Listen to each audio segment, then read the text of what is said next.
prepping for waterproofing now. So we are going to just give this edge could be a little sharp in places, so we're just going to give that a very light sand. Give most of the plastering a tiny little sand just to get any lumps and bumps off.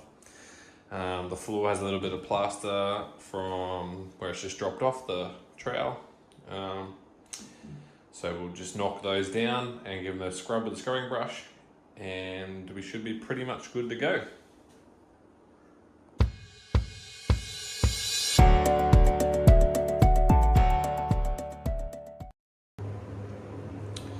Alright, the joins have been sanded everywhere. The niche has been sanded. The edge has been, any sort of harsh edge has been removed, and just a nice smooth edge is remaining. We will clean the walls now with like a sugar soap. So we'll give them a clean before we prime for the waterproofing. Got the room taped up, ready for waterproofing. First of all, we need it needs to be primed, so that will happen. So when you're taping up to do waterproofing, you should be at least 150 mil away from like where your shower screen is. We've gone 250 away, and then it needs to be at least 1800 mil high, which would be about here somewhere. We've gone to 2200 mil high, and then again at least 150 away from the shower screen. We've also going to waterproof around the vanity and also around the toilet. And then from the floor, I think it needs to be at least 100 mil. This will be at least 180, 200-ish. So the product that will be used for the priming of the waterproofer will be the Gripset GP General Purpose Primer. I think you need about 1 litre per 6 square metres, so it will go a fair way. All right, so grab your collar. Put your membrane on first. Make sure your collar's already cut out. Put your collar on to the wet membrane, and then put more wet membrane over the top. You can do this for your tape in your corners, in your niche, and also around your piping. That's what it should look like, okay? Under, then your collar, then your membrane again. And then we're going to do membrane in all these areas, but we're doing all these sections first. So same idea with the tape. Alright, Butyl Square installed. So you just take the back paper off it, place it over it so the whole flange is covered, and then you can push down and feel for where the fingers are in the puddle flange. Cut a circle around the outside of those fingers, and then do a couple little notches, and then push down. So the Butyl Square is fully secured inside that flange, just like so. And then when you've done that, you need to put membrane here all the way around, push it down over, and then membrane over the top, and then membrane down into the flange in this section as well. No need to go down in here, but down onto this section of the flange, definitely, just like this one. So that's been taped under and over around the edge, and then down onto the inside there. So this is first coat. We had some interesting situations in the corners of the shower. As you can see, it's not a full height for the normal like full corners. So this is a full corner. And as you can see, that's pretty high and wide. So what we've done is we trimmed this down roughly around here somewhere. and we got them in, and this is all wet, so I can't walk on it. Well, not all of it's wet, but a little bit you can see there. We trimmed it down, and we got it in, and they have come up really good. A tip is you actually need to put, if your corners aren't like immaculate, if there's anything there in this for this corner to go into, a little bit of a cut, not all the way down obviously, because then you're like, there's no point of having this corner, but just a little cut at the top gives this the two sides flexibility in case it's not the exact same, because these are pretty rigid, and they won't really stick very well if there's if they don't match whatever they're going onto. So just a little nick at the top, and then plenty of membrane, and then put it in to the corner, maybe like a credit card or something to work it into the corner, and then put more membrane over the top. And we did that for every corner, and it's worked out really well. They've come up beautifully. Another tip is we've put butyl squares in, so you can see there's like a big square around the outside here. Sorry for the camera work, it's terrible.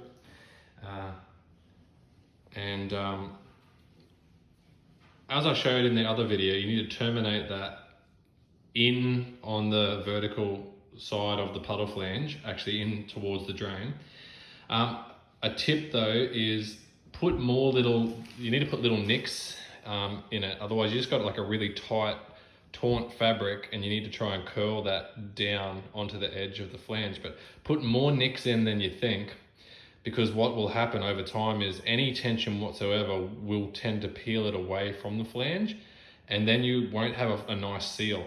So what I've done is I've put a couple nicks in there, and then put another coat of membrane around the inside of that, and that has come up really well. I don't know how that looks on camera, but that's come up really well. So this is first coat, but I have gone and put corner pieces in, and then I will go and put straight tape in around the outside. All of the corners and tape has been done already around the perimeter of the room, but I just wanted to do these corners because we didn't do them in the first coat, because I wasn't sure how I was going to attack it yet, but then I sort of thought about it and come up with a bit of a plan. We also put another coat in the niche for the corners, because why not? It says minimum 2 coats, so 3 will not hurt.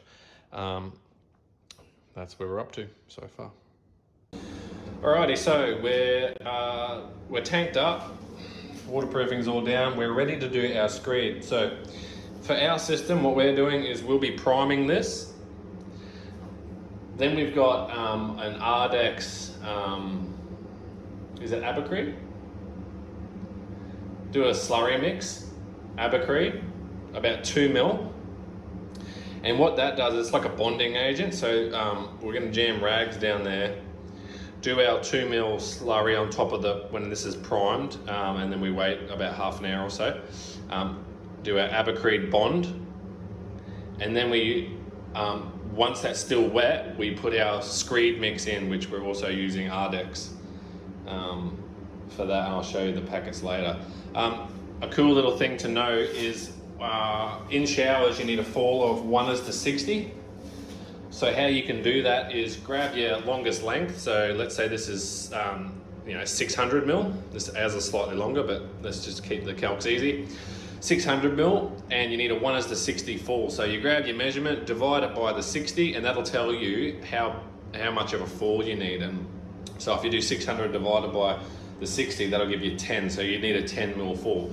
We got a little bit longer, so ours is about 11 mil fall. And what that looks like roughly on your bubble is something like that. So between a third and halfway of your bubble going in the other direction. So an easy way to check that is put your level on the ground where it needs to be, and then lift this level up until you get it level, and then grab your ruler and measure the gap from the highest point, and that'll tell you, your rough fall in mils.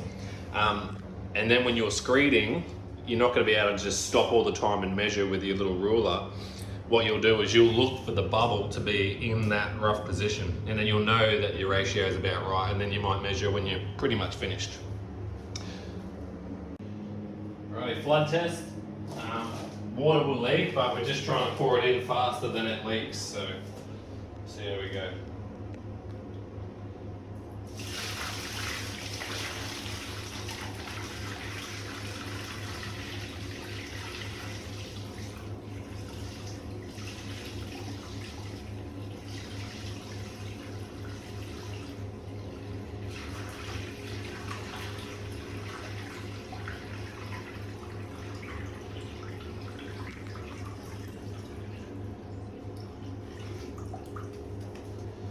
Obviously it's leaking around the little cap, but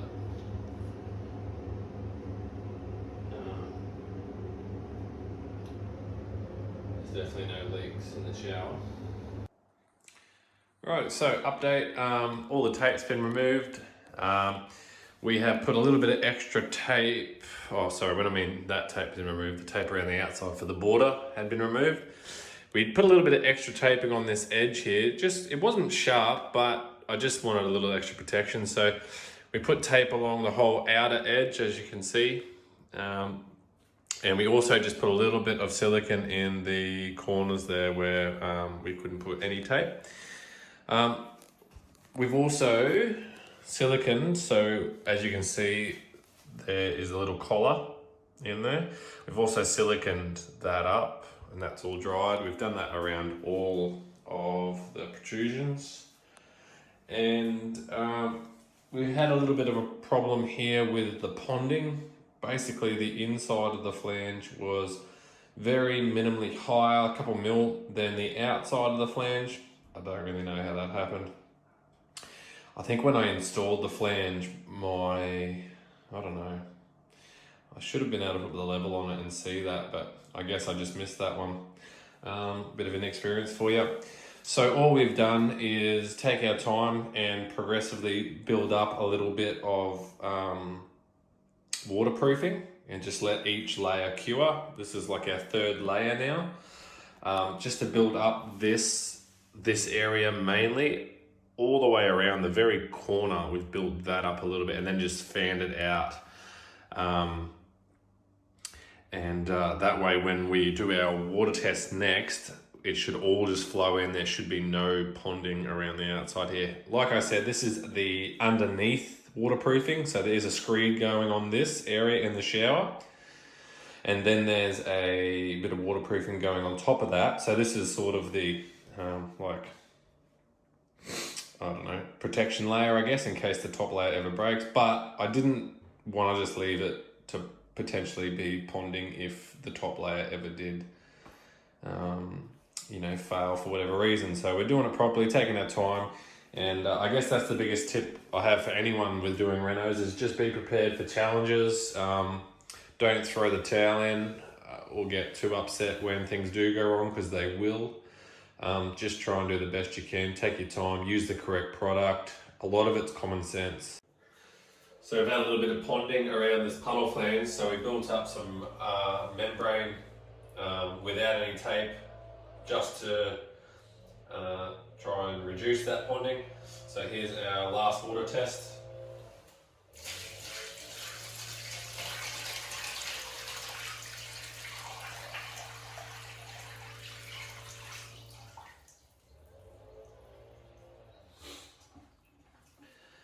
So there's no leaking, which is good. So that's holding.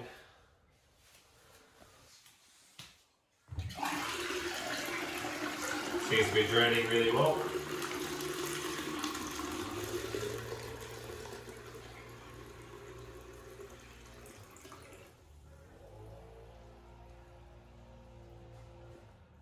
We'll come back in a few minutes and I'll show you if there's any ponding. All right, so that's been 20 minutes. So as you can see, there's really just a little bit of just moisture there, but there is absolutely zero ponding there. That is just surface moisture, just like there's still surface moisture here. And that's good to go. That's great.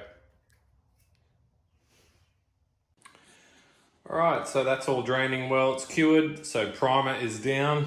We're gonna wait about 40 or so minutes and then we'll look at doing the screed. We're using little bits of wood from the center to each corner to get our falls. We worked out over about 600 square mil, you needed about a 12 mil fall. We've got at least 17 or 18 in each direction fall, so we're well and truly got the pitch. Right, and they're all roughly the same height in the center, and the minimum thickness of this screed is 15 mil, and we've got that. So it should be okay.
Alrighty, so the screed has been primed. You can see those darker sections are still drying.